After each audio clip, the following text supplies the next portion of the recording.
أعوذ بالله من الشيطان الرجيم. بسم الله الرحمن الرحيم.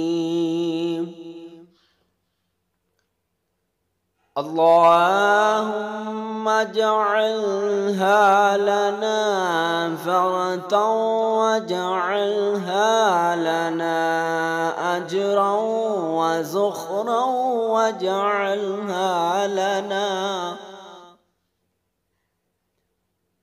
أجرا وزخرا واجعلها لنا شافعة ومشفعة.